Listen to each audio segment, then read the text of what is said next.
retrouve non pas à Dakar, où vous êtes correspondant, mais à Saint-Louis. Alors c'est plus au nord, et c'est là que vous avez choisi de nous parler des seniors. Alors dites-nous tout. Est-ce que les seniors sénégalais sont vraiment différents des seniors de France ou des seniors d'Europe?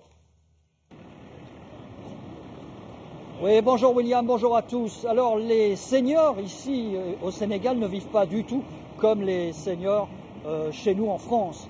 Alors vous savez, ici le Sénégal c'est un pays plutôt pauvre qui vit essentiellement de l'élevage, de l'agriculture et puis de la pêche. D'ailleurs c'est la raison pour laquelle nous sommes ici à Saint-Louis pour justement voir ces pêcheurs. Saint-Louis c'est un centre très fort où les pêcheurs sont très nombreux. Alors Saint-Louis, c'est évidemment l'ancienne capitale coloniale, la capitale de l'AOF, l'Afrique occidentale française. Vous avez juste derrière moi le Pont Faidherbe qui vient de fêter ses 100 ans. Et puis juste à côté de moi, justement, l'hôtel de la Poste, évidemment connu pour l'aéropostale. C'est là où les héros de l'aéropostale, tels que Jean Mermoz, venaient se reposer avant de reprendre leur vol pour traverser l'Atlantique. Alors nous sommes allés donc à Saint-Louis voir ces pêcheurs. C'est une communauté qui est très soudée et nous allons voir justement avec eux comment est-ce qu'ils traitent, comment est-ce qu'ils font avec ces seniors qui n'ont pas beaucoup de revenus. C'est un reportage que nous avons réalisé avec Frédéric Ranc et Papsay.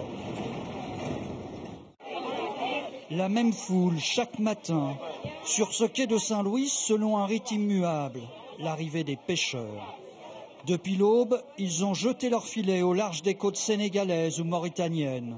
Et parmi eux, Massène Ndiaye, 74 ans, toujours présent pour donner un coup de main, bien qu'il ne travaille plus depuis plus de 10 ans. C'est là que j'ai débuté. J'avais 10 ans, c'était en 1951. 5 ans après, je suis devenu capitaine de pilote. Je travaillais avec mes grands frères. Massène fait partie de ces grandes familles de Saint-Louis qui, aussi loin que l'on remonte dans le temps, ont toujours vécu de la pêche. Sa maison, qu'il est fier de nous montrer, n'a pas changé. Elle s'est juste remplie au fur et à mesure que la famille s'est agrandie. Salam alaikum.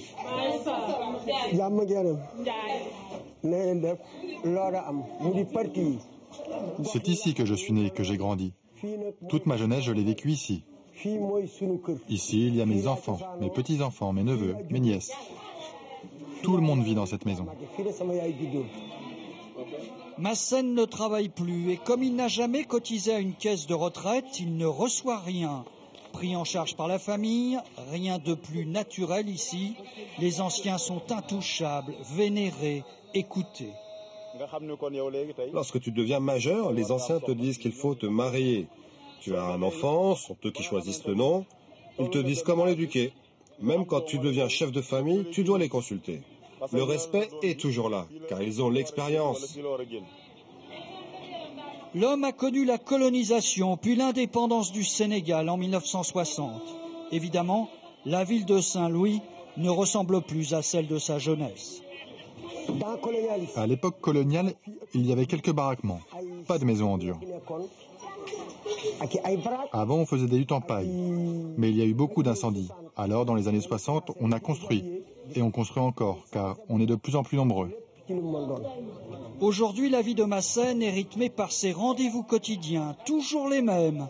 Le matin, l'arrivée des pêcheurs, et en fin d'après-midi, ses amis, avec qui il a partagé les joies et les peines. Eux aussi sont maintenant à la retraite. Il existe une solidarité entre nous. Par exemple, des pêcheurs nous donnent quelques poissons. On peut les manger ou les vendre, mais l'État ne nous donne rien. J'ai appris le métier à ma famille et maintenant, c'est elle qui m'aide. Massène et sa famille sont tout à fait représentatives d'une société sénégalaise qui pallie les carences de l'État. Et cela est possible parce qu'ici, chacun respecte les anciens. Respecte les anciens et les écoute. Gérard, on l'a vu dans le reportage, pas de retraite, ou presque pas pour les Sénégalais. Est-ce que c'est pareil pour d'autres pays d'Afrique, pour tous les autres? Oui, William, les choses sont absolument pareilles dans la plupart des pays d'Afrique, où les gens touchent une petite retraite lorsqu'ils ont été fonctionnaires, mais la plupart des Africains ne touchent aucune retraite. Ils n'ont rien donné pendant la période où ils étaient au travail, et en échange, évidemment, l'État ne leur rend rien. Donc c'est vraiment la solidarité familiale qui joue, on l'a vu dans le reportage, partout. Mais c'est vrai aussi qu'en Afrique, ce qui frappe, c'est que les seniors sont peu nombreux. En Afrique australe, par exemple, l'espérance de vie est d'environ 50 ans. Évidemment, toute une génération a été décimée par le sida. En Afrique de l'Ouest, plus près de nous, des pays comme la Sierra Leone ou le Libéria ont connu une guerre civile qui a duré 10 ans. Toute une tranche d'âge a disparu. Donc en réalité, ce qui reste aujourd'hui de ces anciens sont extrêmement respectés, on l'a vu, mais il n'empêche qu'avec l'urbanisation, peut-être que les choses sont en train de changer. Ces jeunes maintenant qui ont quitté les campagnes vont peut-être s'éloigner de ces traditions, mais ce n'est pas le cas pour le moment. Et il y a toujours une grosse différence entre les anciens en Afrique et les anciens en Europe ou aux États-Unis. Merci beaucoup Gérard, à très bientôt.